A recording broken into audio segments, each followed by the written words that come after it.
Welcome back to Country Dance Spotlight, and this is our podcast number 4, and today we're going to talk about the types of dances the club teaches and why, a little bit of history about them and what you need to know. Today is just me. My name is Rob Ironside. I'm the president for the Country Pride Dance Club and also one of the instructors. And we're going to cover today the dances the club does and how it's kind of evolved since we first started. Some of the core dances that the club teaches on a very regular basis, and some that we kind of do on the fringe or even parts of our routine. I'll get right into it. One of the core dances the club does and has always done is two-step. Two-step is one of those that here in central Alberta is one of the core dances. It's a lot of music that is done to it. As the music's changed over the years, two-step has remained a constant staple, I guess you'd say, that people have always asked for at dances if they go out or if they go to weddings, that kind of thing. The nice thing about the country dancing that we do is that we've borrowed a lot of dancing from different dance forms. Initially, when I got into this, and I don't want to even tell you when, but in the early 80s, we basically focused on two-step and a little bit of polka, some shuffles, some older dances that have kind of faded by the wayside, to where now we've actually borrowed some from ballroom, the swing community in particular, and it's made the dancing we do in country dancing a lot more variety, and we can dance to a wider range of music. So we kind of pick and choose from the different art forms that are out there, and I'll touch on those dances as I go through it. So as I mentioned, two-step is one of our staples. Two-step was started from the foxtrot in the 1890s, and the version that we have today was started with urban cowboy in the 1980s. And that was kind of a spin-off of disco at the same time, where they started to do some turns and break apart from each other instead of just doing a closed step of two-step. I'm not going to get into all of the technicality of two-step, just because I just want to get through the dances today that we teach with the club.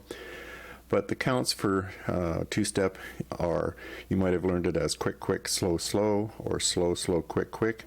We teach it to the numbers just because it's easier to tell people that you do a certain thing on a certain number as 1, 2, 3, 5. And so those are the numbers that we use to teach it with. And it's also considered a non-phrased dance. Non-phrased meaning that it takes 6 counts to do the steps, the basic steps to the dance, and you're doing that within a phrase of 8 beats of music, because either 2/4 or 4/4 time music, phrases in 8s, and the steps itself don't actually fit perfectly within that phrase of music. So that's considered a non-phrased dance. I'm just going to touch on that as I go through all of these dances today as well. The next dance that we do, that was one of the core dances in the country community when I got started, is waltz. Waltz is a ballroom origin from the 1300s from Germany and Austria. The counts for that are 1, 2, 3, 4, 5, 6. And the nice thing about waltz, because it's in 3/4 time, a basic set of footwork takes 6 counts, like you heard me just mention. But because it actually is in 3/4 time, it's considered a phrased dance because it fits the music perfectly. You take a step on the heavy 1 and you take a step on the heavy 4. So waltz is the second dance that we teach.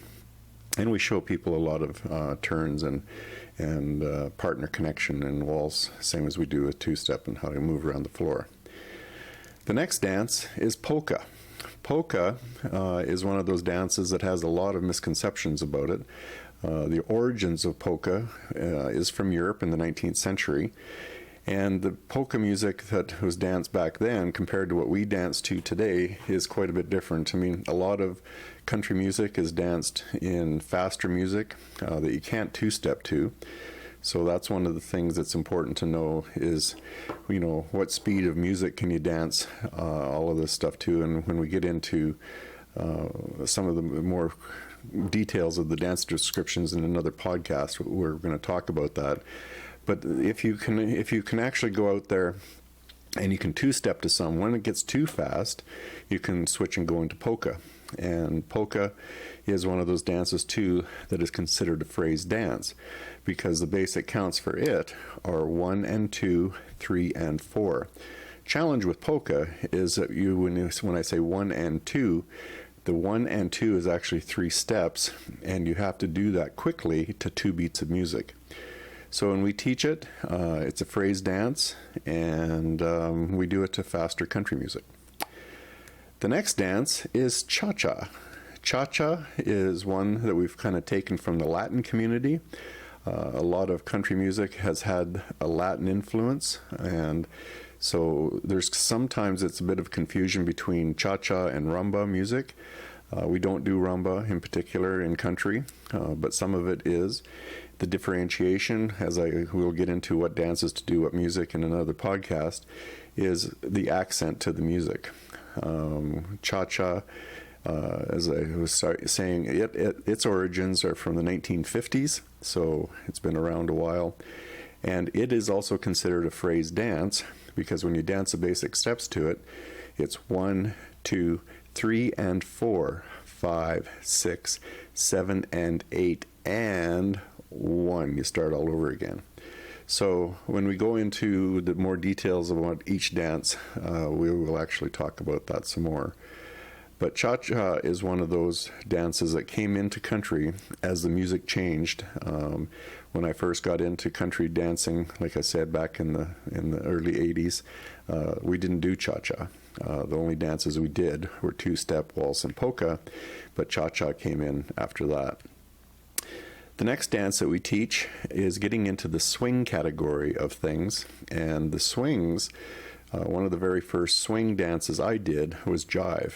And if you think about community dances, weddings again, if you actually had to pick a few dances to learn, and we're going to talk about that in the podcast, for weddings and socials, two-step, waltz, and polka are kind of the cores, but also Jive is another one. So if you learn Jive as well, Jive has its origins in the 1930s when the music changed to more jazz, rock and roll. Counts for Jive are 1, 2, 3, 4, 5, 6. 1, 2, 3, 4, 5, 6.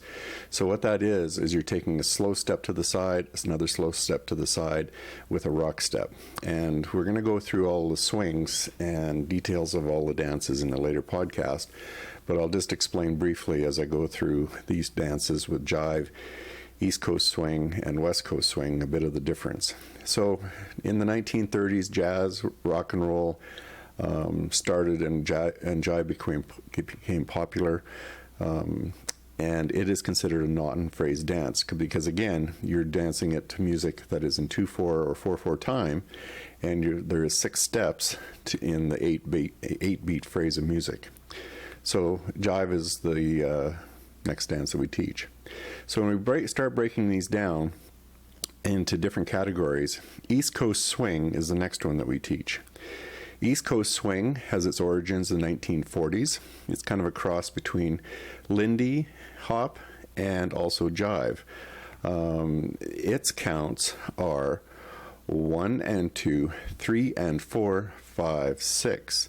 So instead of taking slow steps to the side like you do in Jive, you're taking triples to the steps to the side. And believe it or not, you can actually dance East Coast swing to slower music. Jive music is actually faster. It is also considered a non-phrase dance because you're doing the steps again in 6 counts of music. So when you're doing the 1 and 2, 3 and 4, 5, 6, it takes 6 beats, and you're dancing to 8-beat counts in the music. So that's the second form of swing that we teach. So we've had Jive, East Coast swing. The next one, and in the dance community that we're involved in, by far the most popular has become West Coast swing. West Coast swing has its origins in the 1930s, late 30s, 1937, And again, this one is a cross between Lindy and Jive as well. But what's different about this, where East Coast Swing is more of a circular dance, very similar to Jive, West Coast Swing is a slotted dance where the partners, the women dance back and forth in a slot. And what makes this very different is that the footwork for the men and the women are different. And so if I had to rate the swings that we teach, West Coast is probably the harder of the three dances that we teach. Again, this is considered a non-phrased dance. The counts for it are 1, 2, 3 and 4, 5 and 6. So in West Coast Swing, you start with your triples, 1 and 2, 3 and 4, 5, 6. In West Coast Swing, you start with your slow steps, 1, 2, 3 and 4, 5 and 6, but they have exactly the same length of time as far as the counts are concerned. The swings are very, very fun as far as the variety of music that you can do too. Jive, like I said, is kind of dance to jive or to rock and roll and jazz music. East Coast Swing is kind of a spin-off of Lindy Hop, and so is West Coast Swing.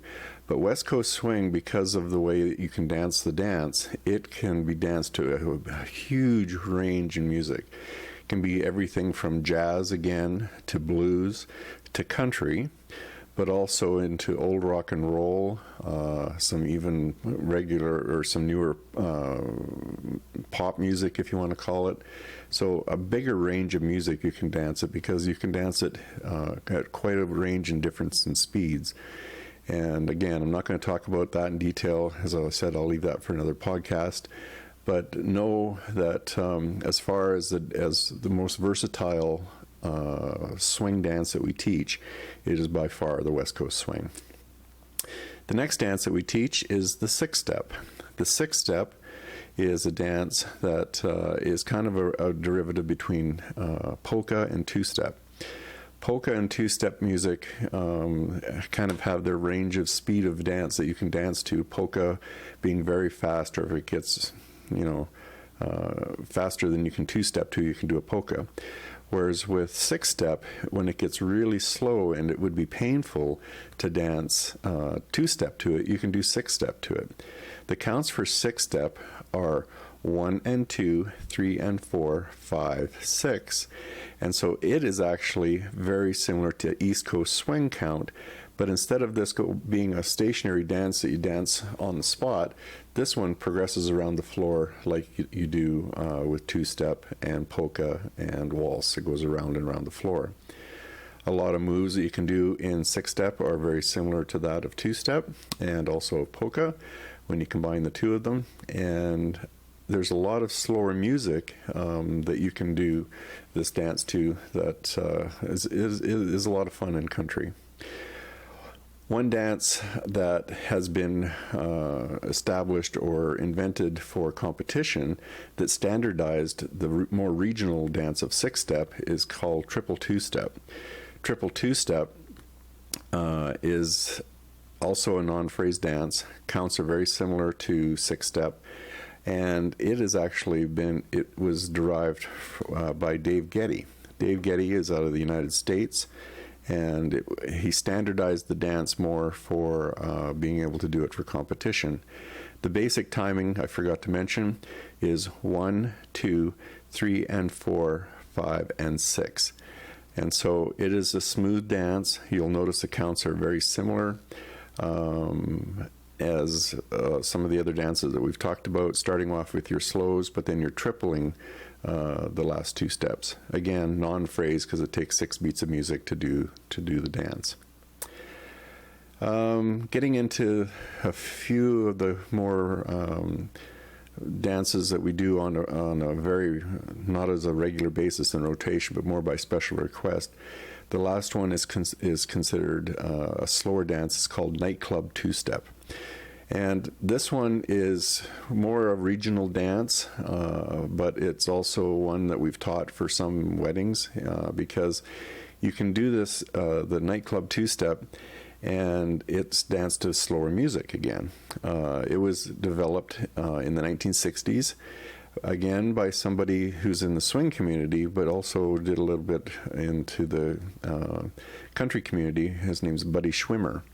It's done with softer counts, to softer music, I guess I would say, and it is a phrase dance.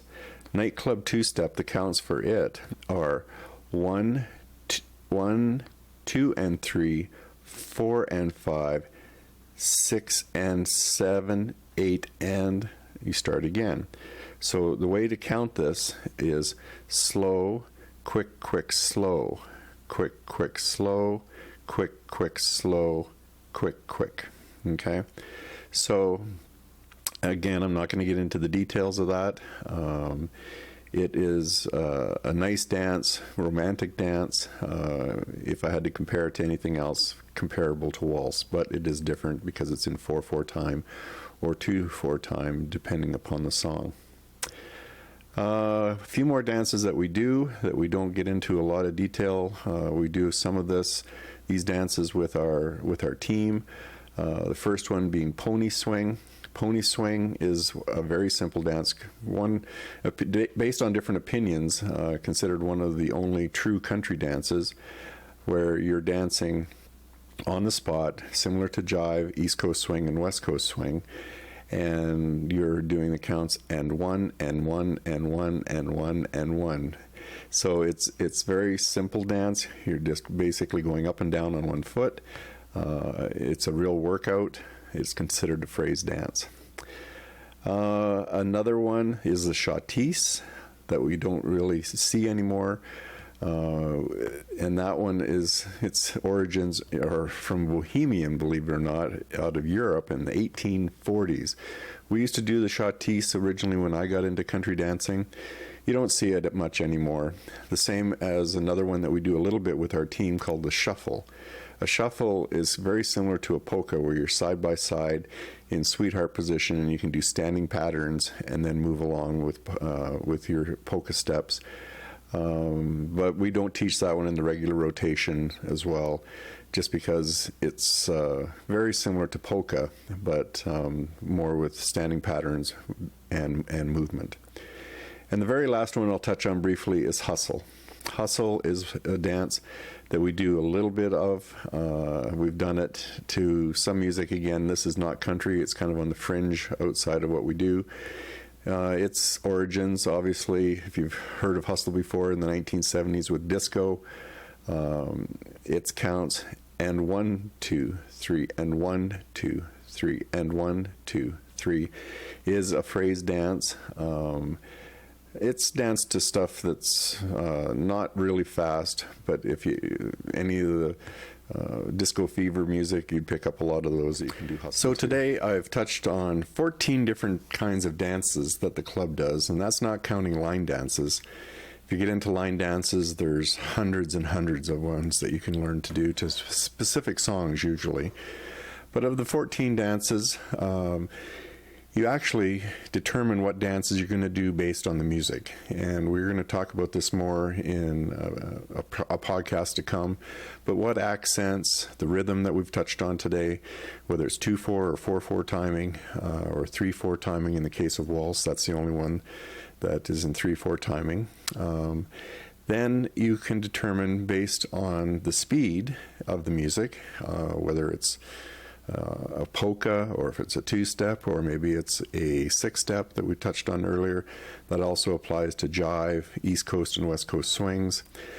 And the accent of the music can also help determine whether it's into the cha-cha in the Latin end of things. Maybe it's softer, like a nightclub 2-step, or even a 6-step. So hopefully that helps today. One of the nice things about country is that we've got this huge range of music that we have to choose from, with all the different influences that get into country music. And we've got a huge range of dances that we can do. So when I first got into it, that's one of the things that I really liked, was the huge variety of dances.